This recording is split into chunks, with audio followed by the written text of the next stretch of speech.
Welcome to Ingenious here at 15 Golden Square. My name is James Axel. I'm an investment director here at Ingenious. This is the first Rushlight event that we've hosted. Very pleased to be doing so, and I think it's a testament to the interest in the topic that we're going to be covering, the response that we've had, or Clive and team have had to the invitation. I'm not going to be speaking for very long, but just a little bit of introduction. Firstly, some housekeeping. As usual, please do turn off your mobile phones. We are not planning to we've been around since '98. We've had a strong background in the media world, but we've had a particular focus on clean energy about the last 4 or 5 years. We're now about 20 strong as a team, including commercial and in-house finance and legal support. We've invested over £250 million in a range of different technologies, from solar to wind, anaerobic digestion, energy efficiency, and some waste to energy as well. And what that has, I suppose, given us something of an insight into is the new world that we're moving into of greater intermittency. I'm sure the topic will be covered in more detail later on, combined with a ever-shrinking, at least for the next few years, capacity margin. And so, as investors in this space, we're starting to take more note, frankly, of the storage options that are out there. The technologies, in many cases, have been around for a long time. I certainly remember hearing about the Norwich power station up in Wales when I was at school, many years ago now. I won't say how many. But there's no doubt that some of the technologies are still at a relatively early stage, certainly in terms of their deployment, and are in need of additional finance, and that's something that Ingenious we specialise in.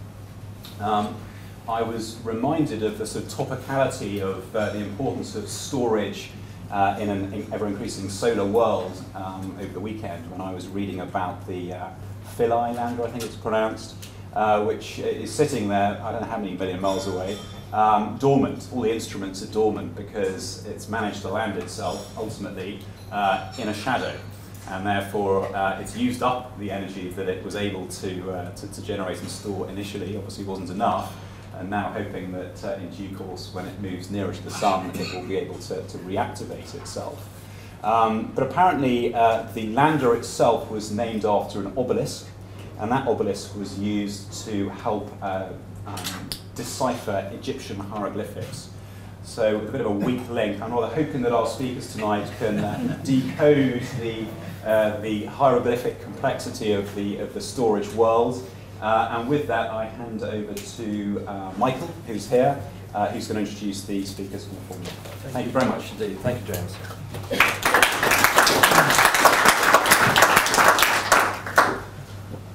James, first of all, may I say, I'm Michael Sippett. I'm the chairman of the Forbury Investment Network, which also operates the Commonwealth Environmental Investment Platform.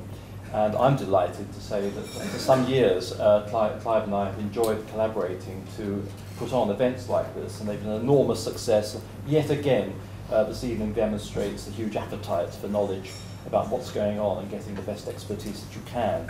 And may I say, one particular point this evening is this event is being videoed by us because within the Commonwealth Environmental Investment Platform, we're very anxious to share expertise around the Commonwealth. Many of our hubs around the Commonwealth don't have access to the expertise that's available here tonight. It's not so readily available to them. And therefore, this is a huge opportunity for us, not only to share knowledge with you through the experts who've gathered here, but also to make sure that our hubs are indeed able to access this information as well for the benefit of their countries and people in those countries who have desperate need of some of what is going on here. I would particularly emphasize the topic tonight is of huge interest because the potential of energy storage in developing countries is of course massive. It would be a game changer for so many developing countries to have access to being able to deal with storage on off-grid situations. So in practice, this is a huge topic for us outside of the environment we work in normally, but in the developing countries as well. I want to say a special thank you therefore to James and the team here at Ingenious for hosting this tonight, and thank the experts who've come to share with us this evening. Now, I would like to start by introducing our first speaker, Steve Saunders. In your packs, you have information on all of the speakers, so you know their background. For the sake of the video, and those who may not have access to paperwork when they watch this, I just mentioned that Steve is a chartered electrical engineer and has over 30 years' experience overseeing and giving advice on a diverse range of energy projects, and he leads the renewable energy business of Arup for the UK, Middle East and Africa region, and is the head of energy storage, so extremely well qualified to speak to us tonight. Steve, thank you for coming, and I hand over to you.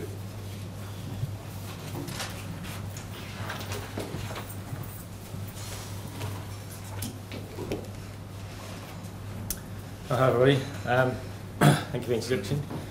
As said, I'm Steve Saunders, I'm Associate Director with Arup. Pleased to be able to speak to you all today. I've been doing a number of talks, and this is by far one of the best turnouts I've had for a while, so well done to the team here. To start with the corporate bit, I have to do with that, directors insist. For those who don't know Arup, or Arup and Partners is our Sunday name, we formed in 1946. We've now got over 12,000 staff worldwide, and last year we posted the first time over $1 billion turnover. Arup's makeup as a company is quite unique in the consulting world, in that it is actually a company held in trust for the benefit of all the employees. That gives us lots of flexibility in the marketplace, and lets us dictate a lot of what we do and where we reinvest our monies that we hopefully profits we make every year. And allows us to put money back into the company to look at things we want to do and be involved in, like energy storage. So a few images of what we're more widely known for. Sydney Opera House was probably our most famous world landmark. More recently, the Bird's Nest in Beijing, the Gherkin Notes we're all familiar with. But also infrastructure projects, which are our asset and infrastructure business. CTRL. Arup was instrumental in delivering CTRL. Initially, if you remember, it was scrapped at one point because they couldn't get a route. We invented the other way around and took that through. So, why we're here? I'm not asking sort of a philosophical question. Why are Arup here at this space? What are we involved in energy storage for? Well, as you can see, we cover a wide range of activities. To be honest, it's easy to say what we're not involved in, what we are involved in across the company. We've got lots of our clients, high energy users, with big demands and big energy bills to pay for. We want to improve our renewable energy offering to our clients. A lot of our clients have a lot of heat in their processes, which we've for years been designed how they can dump this heat, and we want to try and capture that and use it again to try and get a win-win situation. We are technology neutral. We don't sign up to any particular technology, so I hope I'm here to give you a high-level overview of unbiased view of the technologies. So, anybody knows what that is? You should know, you mentioned it earlier. So, this was the first battery ever invented in 1800. So it's been around a while as energy storage. It's not new. That was invented by Volta. We're getting the name volts. It was known as a voltaic pile. So energy storage in built environment. So historically, storage of heat and cold has been incorporated in building infrastructure, water tanks and HVAC systems and things like that, cooling down your buildings. Electricity storage has tended to become found to small UPS systems and small off-grid applications. And the reason for that actually is that storing electricity is very difficult, and it takes a lot of effort and a lot of technology to be able to do that. You know, the technology's advanced a long way, but it's still not easy really. So why the increased focus on electricity storage? Well, do we need it in the built environment?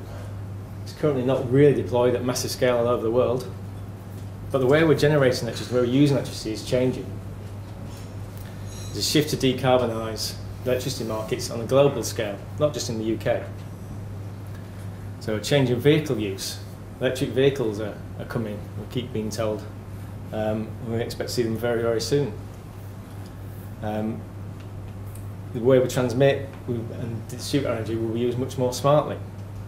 On the generation side, we're installing wind, solar, anaerobic digestion, wave technologies, all intermittent supplies, all difficult to manage in terms of balancing the system. Well, we've got a system now where demand has to meet generation to effectively keep a balanced system. This causes problems. So we're in danger of undersupplying when we need it and oversupplying when we don't. Generation not just being installed at grid scale as well. Lots of domestic users are starting to install their own renewable energy. And so that again adds another dimension to the grid and the issues of distributing energy around. So really the point I'm getting at is we're moving to an increasingly hard to balance electricity generating system. Of a global decarbonised economy.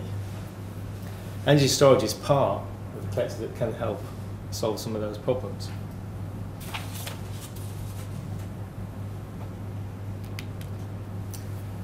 So how can energy storage help? Energy storage can do a number of things. It can generate at times when it's not being, store energy and generate when it's not needed.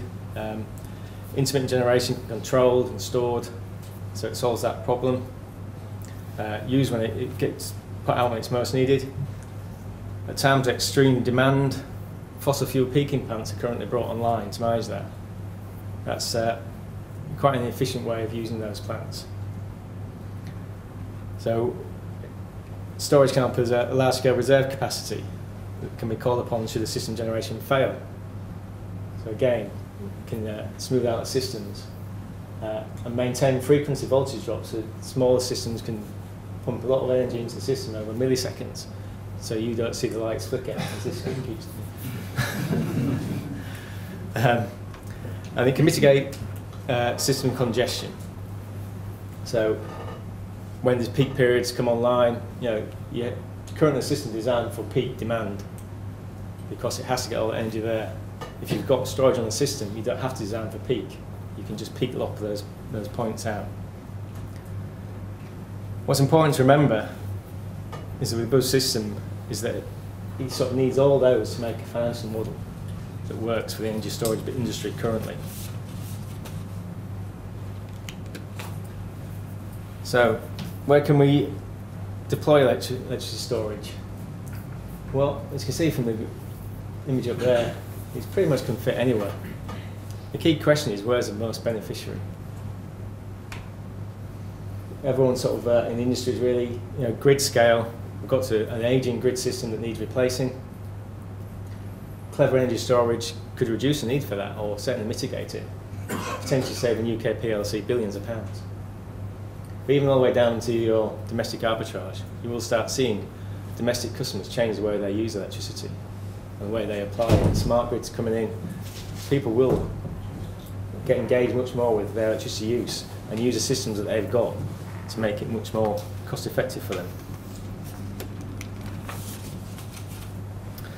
So, what modes of energy storage are? I'm going to run through a few different types, not all of them, because we'll be here all night. I'll just give you a flavour of what we're actually talking about within the industry. So, batteries, a well-known storage technology I mentioned earlier, been around for a long, long time. There's a number of types. I picked three out here, just as examples really. First one being the sodium sulfur. The image you can see up there is actually taken from a guide that Arup have produced. It's a 5-minute guide. It covers pretty much most of all the energy storage technologies that are out there. It's downloadable from arup.com, and the last slide has the actual link to the guide if you want to have a look at it. So there are more than what I'm showing you here, but they all follow the same pattern. There's a basic description of the technology, what they do, high-level advantages, disadvantages, and a Sankey diagram sort of showing it. Show very well on this, I'm afraid. Showing what the sort of inputs and outputs you can expect from that type of system. So this is a sodium sulfur battery. Advantage of this is it has high energy density, long life cycle, and quick response times. Disadvantages are heating loss, and there are some safety issues around managing the battery. There's a sodium sulfur system, a couple of systems being deployed. That top left here is a 34 megawatt installation in Japan that's being fed from a 51 megawatt wind farm. Proof that the technology does work. Also then is a 1.5 megawatt off a 5 megawatt solar farm being used there. So it is in use. Lithium-ion batteries, put this one really because you probably, most of you, or drivers will be aware of this. This is your car battery. So well known, lots of them around. Big push from the battery industry, car battery industry, to look at reusing their old batteries, things like that. The advantage of them is they have high energy density, high discharge cycles, and high efficiency. Disadvantage of cost, although if we start recycling, that could potentially come down. Some negative effects of overcharge, undercharging, and they do tend to self-discharge. So if you're not using them and recharging them, you will lose your power. Flow batteries.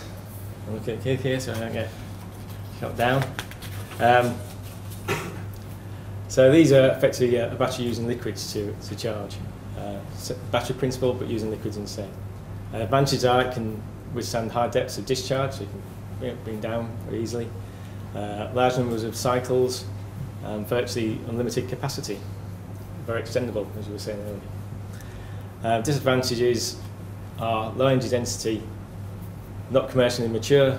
I'm sure some people have different name than that, but it is getting there. Different type of storage, compressed air energy storage. Here effectively you're using a cavern in the ground. You're charging that with air to pressurize it, and then releasing that air back to a generation system.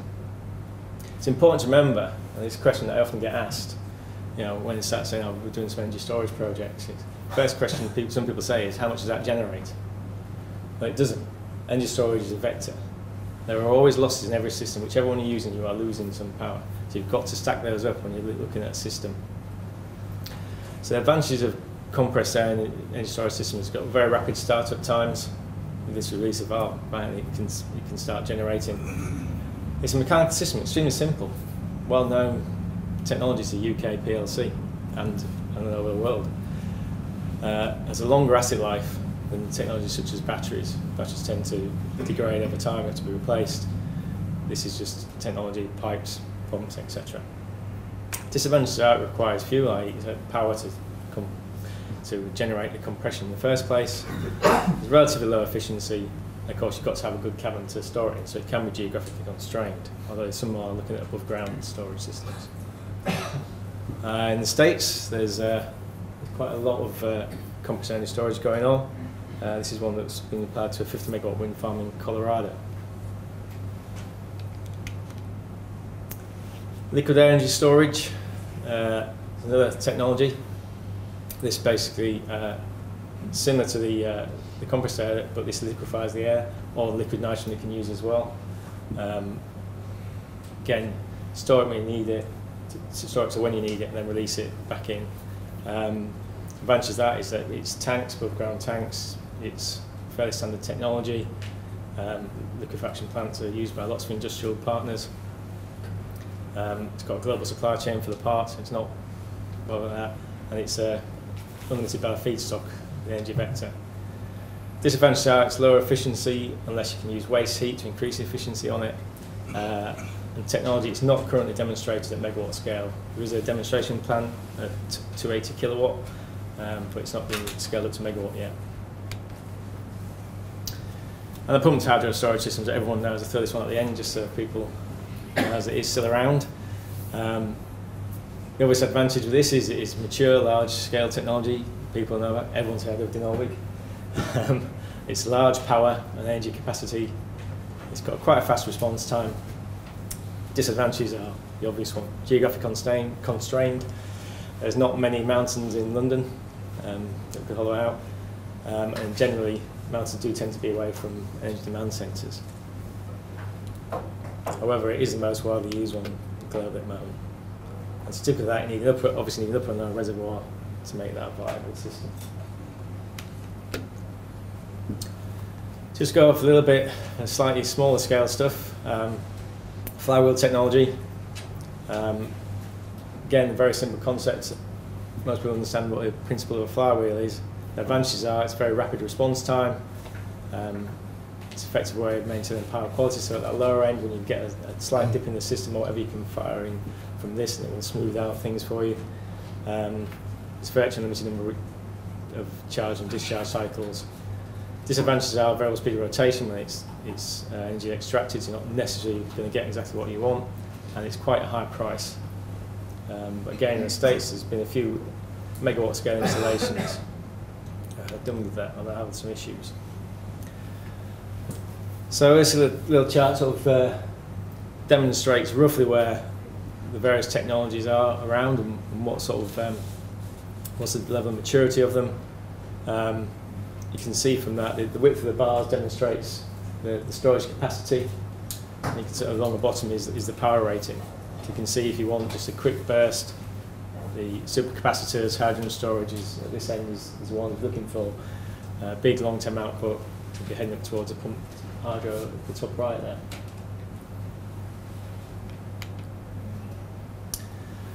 So if you want an energy storage system, what have we got to do? Well, feasibility first. You've got to do the assessment. What size capacity? What do you want? What's the right fit? As you can see, there's various technologies. What is it you want out of your system?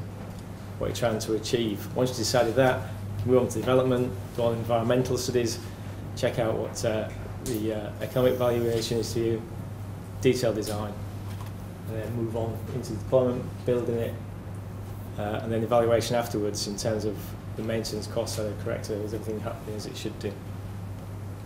This is our typical process for bringing a scheme to fruition. Storage financial model. It's quite a complicated model really, and that's because a number of different inputs and outputs you can get from the energy storage systems I mentioned right at the start of this presentation. What are you trying to get out of it? What can it do? Can you plug in? Can you gain payments from the grid for smoothing it? Can you offset imported energy? Which is the model that's going to work for you? So it's quite a complicated system going through to making sure that you have the right solution for the right problem. So generally, what are the applicable solutions? Basically, looking at small to medium demand, you're looking at batteries, flywheels, medium to large demand, flow batteries, compressed air, liquid air, all the way up to pump charging storage. What are the barriers to energy storage? Currently, knowledge is probably one of the top ones, really. A lot of people don't understand it, don't really know what it is. A lot of people think they do, but don't know what it is. Perceived high maintenance costs, but I don't necessarily think they're that much higher than most other industries. Perceived low benefit. Saying earlier, getting people to understand when they've got 100 megawatt wind turbine or solar farm, while they give them 5 megawatt of storage, they can't quite get their head around it. A need for cost saving. Whenever I talk to clients about putting energy storage in, it's always, so how much will that save me? We've got to save money before they're prepared to invest in it. It's not necessarily a bad thing, but it's kind of, unless you're going in there saying you're going to save a lot of money, a lot of clients are not really particularly up for it. Incentives from the government are not guaranteed at the moment.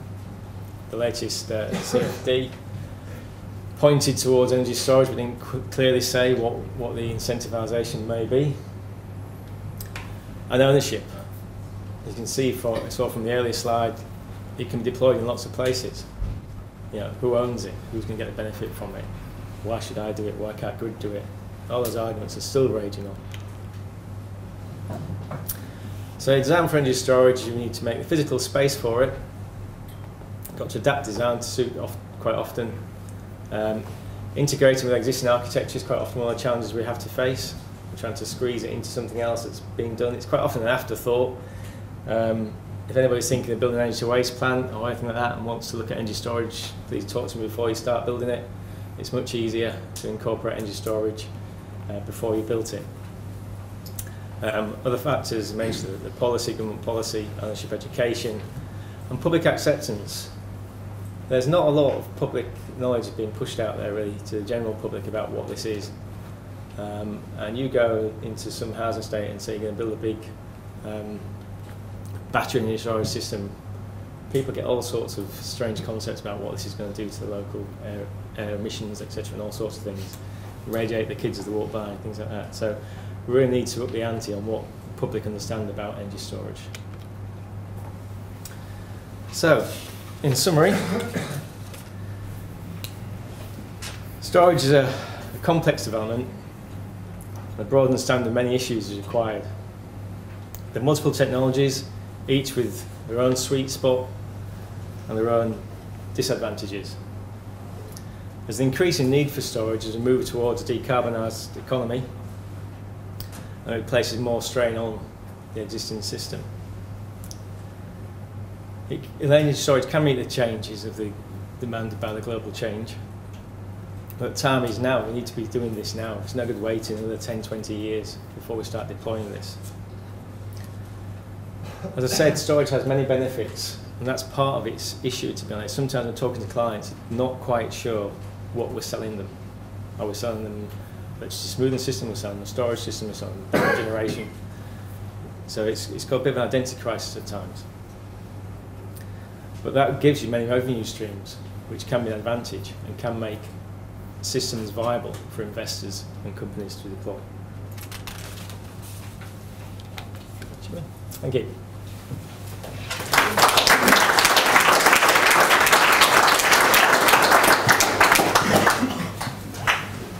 Thank you very much, Steve. That was a first-class overview of our topic tonight, and I'm sure people will be preparing to ask questions of you and interact during the panel session afterwards. Thank you very much. It was a very fascinating overview of the issues. I'm now going to move on to the second speaker, and we're very pleased to introduce to you Professor Goran Strbac, who is very eminent in this field. You have his profile, but again, for the sake of those watching on video, I will just mention that Professor Strbac is Professor of Energy Systems at Imperial College, and his research, conducted in close collaboration with the energy industry, governments and regulators, focuses on development of technical, economic and market frameworks to facilitate the cost-effective integration of new forms of generation and demand-side technologies, and he chairs various committees on this area and is also director of the UK Centre for Grid-Scale Energy Storage. Thank you very much, Professor, for coming to us tonight. Thank you very much for inviting me to share some of the insights which we had in academia. In this, apologies for now this change. I think is going to we try to do work. Okay, cool. We are probably in there. Excellent. So my activities is really associated with why we want the storage, how much we're prepared to pay for it, and how much of it we need it, and what needs to be changed to actually make it happen. So hopefully I'm going to address some of these questions as we go along. Just to put that in the context, in the UK, we're all familiar with the UK government targets regarding the response to climate change challenge. 20% of energy demand to be supplied by renewable generation by 2020, and we've got a very significant, certainly, wind resource in here, and there is a big interest in doing that. Going forward beyond around 2030, the idea is to try to decarbonize the system with a significant proportion. Not very much of gas and coal plant is meant to be running without being CO2 captured, but primarily it's again renewables and nuclear. And then beyond that, there is also lots of interest being already mentioned about the electrifying potential transport and heat sectors, because decarbonizing them going forward is a quite difficult task, and potentially proportion of some of that sector may become part of the electricity system, and that's all to do with try to reduce the CO2 emissions 80% by 2050. Now, from the systems perspective, the key challenges are associated with, I'm going to go very briefly to them. One is degradation asset utilization. So if we do what we are currently doing with having wind displacing energy produced by conventional gas and coal, which is all the point, so they will displace energy, but wind generation will not be able to displace capacity. We won't be able to retire coal and gas plant, because what do we do when wind is not blowing? Yeah? And when you do the analysis of this, simple analysis will tell you that because you're going to maintain the capacity but not producing much energy, that you're going to reduce the utilization of the plant, and it's going to be about 35% of the portfolio is going to run at less than 10% load factor. Yeah? It's kind of quite a worrying proposition from that perspective. When you look at the utilization of the assets, at present we've got about 55% is utilization of the average utilization of generation plant, because our demand in winter is 2.5 times bigger than demand in summer. So there is lots of plant not working over several months during the summer period because there is not enough demand. When you find out what the average utilization, it comes out to be 55%. When we do now with wind, because we're going to now having lots of plant being there but not actually producing, it drops to utilization of 35%. Now going forward, if we start electrifying transport and heat sectors, they've got exactly the wrong feature in the context of asset utilization, because the increases in peaks are disproportionately higher than increases in energy for both heat and transport sector. And what that means in terms of when you look at the utilization of the assets, if we continue with the business as usual world, that we're going to have it's going to drop to less than 25% beyond 2030. If you now compare 25% versus 55%, let's suppose it's half, that fundamentally means doubling the asset base for the same amount of energy delivered. A very expensive proposition. So that's quite a worrying trend if we continue operating this as we currently do. The other big issue, being already mentioned, is to do with balancing of demand and supply in the electricity system. That's a very tough task. Just to remind you, when you switch your lights on, somewhere, obviously it appears immediately, somewhere large generating plant is producing instantly a bit more energy for that light bulb. Okay, if we now put nuclear, which we want to run flat out, we don't want nuclear to be following demand because the business case, it's already expensive, business case just completely collapses. Also wind or solar, they produce when it's windy and when it's sunny. So how are we going to maintain the balance of demand and supply on a second by second basis in that system? So what this diagram shows, that this is following just the UK government plans regarding wind and nuclear, and we are likely to end up with what we call in here inflexible system, because that's where we are going. This is showing that if we get to 30 gigawatts, so maybe just a little bit about what the targets are, so let's say 2025, we would be actually not being able to absorb 25% of the production of wind because of this balancing question. So we're going to curtail 25% of energy produced by wind. I mean, wind, all these low carbon generation technologies are expensive. The last thing we want now is to curtail that, not being able to use it, and then burn gas and coal. And the whole point of having wind is not to do that. So it's very, very worrying concept. If we can, this is all, if in a business as usual world. So when we analyze this, we will have, because we've got too much energy, it will be about 15% of the time there will be too much energy, which means that the prices are going to be, if the market works, are going to be zero or even positive or negative, because if you've got too much of supply, the prices will be negative. So what that fundamentally means is that value of flexibility will increase dramatically and will be frequently actually higher than value of energy. So what this means in the context of the UK currently, balancing of demand and supply costs about, in the entire market is about, I use round numbers, £500 million per annum currently costs us to balance demand and supply. But the energy market, the volume energy market is more than £25 billion per annum. So flexibility is a small proportion of the energy market. When we do this, the value of flexibility, the volume of that market is going to go at least 10, potentially 20 times. So the value of managing the system is going to increase massively.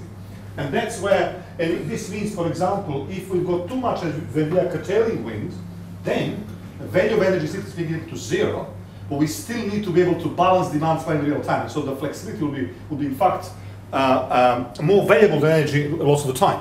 So when you look at that, that would lead to big price volatility, and price volatility is bad news for some of the technologies, such as conventional generation. That's why we got the EMR, and we'll discuss that later.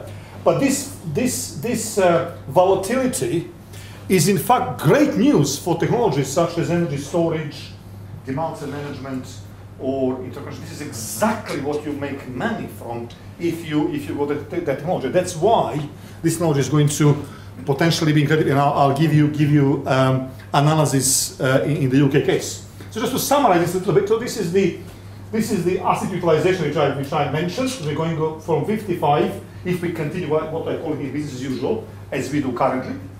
Utilization is going to drop massively. So what we want to do, we need to reverse that trend in order to make all of that transition kind of cost effective. And there are technologies which can help us in reversing this and making better use of the assets and not curtailing wind. And these are, there are network technologies coming in, and one of example would be, it's not a smart grid, it would be interconnection, for example, would be one of those. If we interconnect with Europe, we're going to have a much less of a problem with this.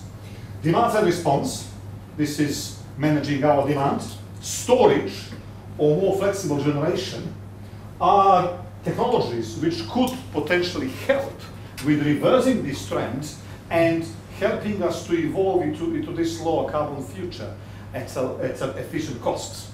Our analysis, I'm going to just use the volume of the market or the savings you can make if we make this work, and storage is certainly part of this, is around 2030, is about 60 billion pounds in the UK. And when we analysed European system in the similar context, it's about 500 billion euros savings to be made if we get this right. And given that we are, how can I say, broke, we can't ignore those savings. We must make sure that we really get to the bottom of this. So let me just now tell you about the storage itself and the value across time. I've got in here, this is today, 2030 and 2050. I'm going to spend 2 minutes just to explain this diagram. So on the y-axis is the savings in billion pounds per year. On the x-axis is the amount of storage in gigawatts. And you can see there is a kind of plus and minus. If I put a storage, I need to pay a cost of it, and this is what the cost of storage is. This is just saying if I have this, if it costs this much money, how much I'm going to buy, and what the savings will be. So coming to this, about this, I'll go into the details of this in terms of where the value is coming from. Today, this number in here is, let's say, call it £1,000 a kilowatt. This is in broad terms what the cost of dynamic is. And when we put this in our model says, don't put today more than 2 gigawatts of storage in the UK because it wouldn't make sense. Yeah. But if I get the cheaper technologies, then I may be putting more of it. But the dynamic is pump storage scheme, and if you ever happen to be in North Wales, I really encourage you to go and see Lake Mountain. I spent my sabbatical 15 years ago. It's really fantastic. But the elephant in the room with storage is that it costs money. More than £1,000 a kilowatt is what costs Genovic. Just to give you this in the context, if you buy a combined cycle gas turbine, it costs less than 400. Yeah? So it's a 2.5 times plant, yeah, storage, and then it wastes 25% of energy you put in. So how desperate you need to be to want that technology? So £1,000 a kilowatt, okay, and waste 25% of energy. Yeah? But it was, you know, it was more than 20 years, 25 years ago when it was, you know, a build and put, and you know, and business case really didn't exist according to our analysis. But engineers have made electric mountains, so I think it's a great plan to have. But the business case is a bit wobbly. So how? But what is interesting in here, and that's why, you know, that's kind of our models have been, you know, surprising even us. So you can see in here, if £1,000, 2 gigawatts is enough. We don't want any more. In 2030, if Denovi costs £1,000, we want to have 15 gigawatts of it. So that is how difficult, that's what I say, how desperate, how difficult the system is, that you will want to have, you know, you will want to have 7 to 8 Denovics more, yeah, in order to make the system work. And now the benefits in here, you can also see, look at the y-axis in here, this is 0.8. 2030, you can see this is almost 10 times, more than 10 times bigger. And then going to 2050, another 10 times almost. Yeah? So you can see in here that, and this is just putting the cost, and then the model magically decides how much of that to build. You can see in here that in 2050 we want to have, you know, we want to have 20 Denovics in, you know, to make the system work. These benefits, and that's one of the key aspects of which I want to mention, and I'm sure you're aware of this, is this issue of delivering multiple benefits of the system. So this blue thing in here is the benefits associated with being able to absorb more wind rather than curtail wind. So when there is lots of wind and nuclear is running flat out, we can then charge Denovic, yes, and also provide a number of these auxiliary frequency regulation services, which balancing services to make the system work. Then this in here, the red one in here, is the ability of the storage to displace generation capacity. So we don't need to build as much generation as we've got storage, because storage is going to run, you know, during peaks when you know, when it's not windy. And then if it's for distributed storage, we're also going to make savings in distribution network, kind of on the street networks. Savings in here, because we will be able to postpone or substitute for distribution network reinforcements. So these multiple benefits is an important aspect of storage, and we've got currently the market arrangements are not quite yet there to actually enable this technology to access all the value stream which it delivers. Won't spend too much time on this. I think we've already seen this previously. This is again, but it's not the technologies in here. These are now what the system services are. And here is the, you know, similar to your diagram, is the megawatts, and here is the time from kind of milliseconds to tens of hours. And these are various let's call them areas where services which storage potentially could help with. And of course, that would also dictate, because if, for example, this is power quality and stability, you need to be very fast. For deferral of generation transmission network, you know, you need to be there for more than, you know, for 4 hours, yeah, because to do all the peaks. And then again, you've got in here kind of the, you know, from small size storage, so you can do distribution regulation, but if you want to do transmission and stuff, you need to be quite big. And obviously, storage technologies, there are a number of them could cover multiple of these areas, but some of them are specialized in some of these areas. So it's quite important to understand what if you like, the volumes of the market and the value is in different areas if you want to supply storage. This is showing how big, for example, the tank should be. You may be aware that Denovic is, for example, has got around 5 hours is the capacity of the lake, and there is a bit of a myth that you know, if we are to do with wind, for example, because wind may not blow for several days, the storage needs to be several days of capacity. That's not true. What we only need few hours, because what matters in there is just the peaks. Whether wind blows overnight or doesn't, that's not relevant, because there is lots of other plant doing the job. So this is just in here showing that if at what price you would need to have the energy storage in terms of duration. So you can see that you would increase duration only if you get it very, very cheap. Otherwise, you're focusing on the big thing. The other one is the efficiency. And it's also quite surprising, and I'll show you a little bit more about this, is that for small amount, this is the medium, high and low efficiency. And in here, medium, I can just tell you medium is 75%, which is kind of genoic. This is 95, and this one is 50. So for small amounts, we don't seem to be very bothered about how efficient the plant is. That's another interesting. Once you got into big amounts, then it becomes more interesting in this. So I can show you a little bit of the example in terms of the present market, and you may be aware that it's happening, even in the UK, but it's mostly now in Germany. Prices go zero, go negative occasionally. Yeah, and so what that means in terms of the efficiency. This is just an example run for the UK system in 2030, and what is in here. This is value relative to the base case, which is denoic 75% efficiency. So if I build less efficient plant, look at this, I'm going to start making more money.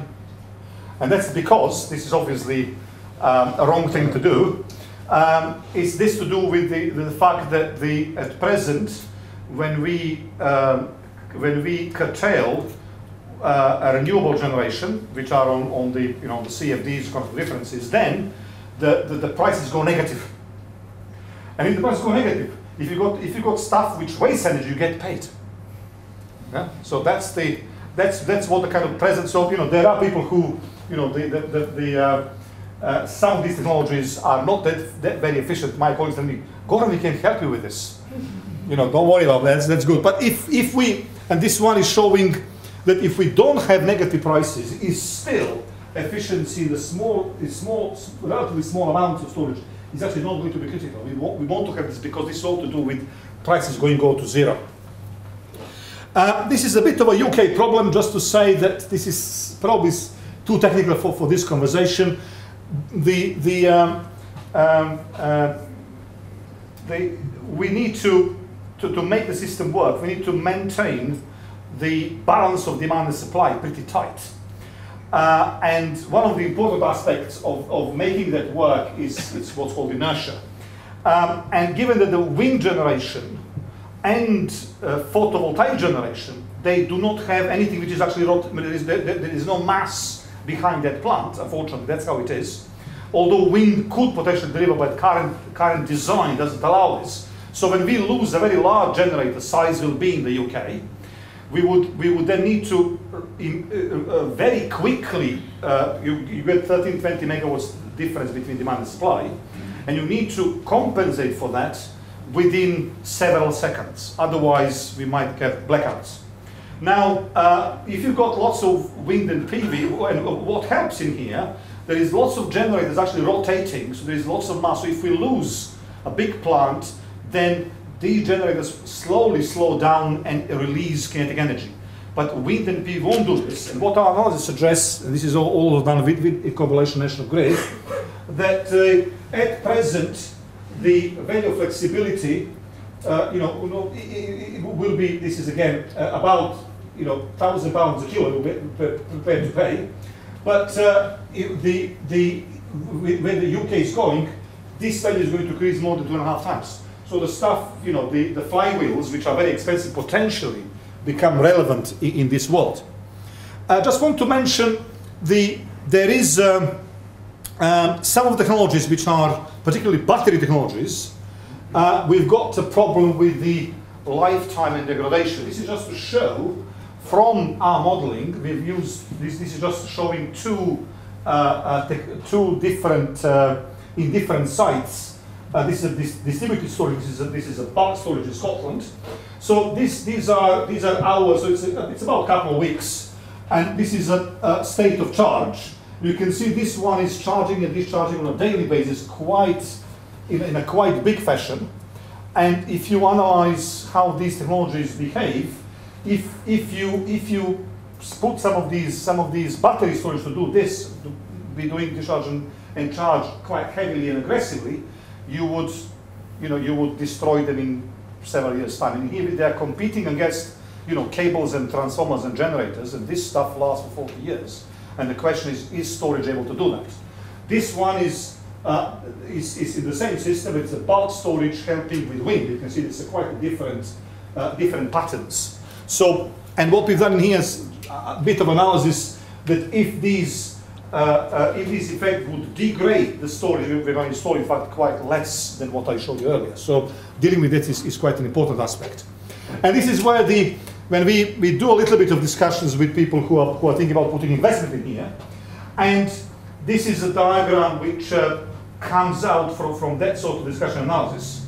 So this is showing, given that the storage currently is new technology, number of them is new technologies, and which means risky. Secondly, it's not entirely clear whether the revenue would actually come, given that the market is not yet fully ready to reward for all the services delivered.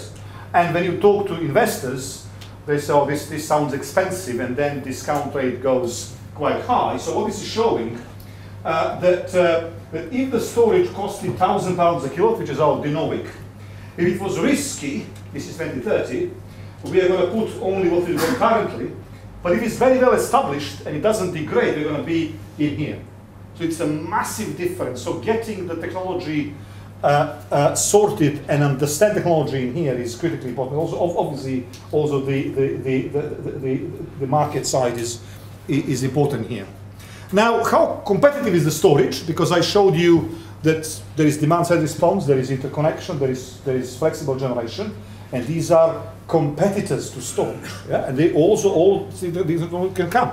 What this analysis demonstrates, this again value for a particular analysis. In here, these are now a year, so you need to multiply this by 10 to get with the previous numbers. So sorry for this. So this is just showing that if we've got storage only, this is how much we would install if the prices of storage were like this. You can see, for let's suppose this number here, we're going to have 14.8, this is 2030, and this is the price of dynamic. If we build interconnection in the UK, we would in fact install a little bit more. So this interconnection in fact doesn't compete with this, and I'm very happy to discuss this offline. It's a bit more complicated arguments and analysis. Flexible generation, we're going to build less, but not huge amounts less.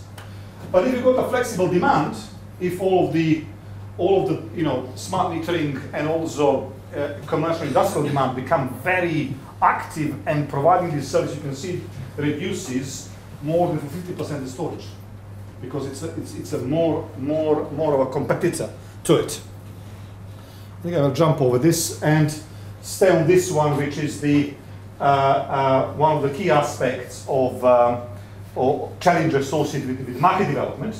This is again an example of the value of storage, and these are the different.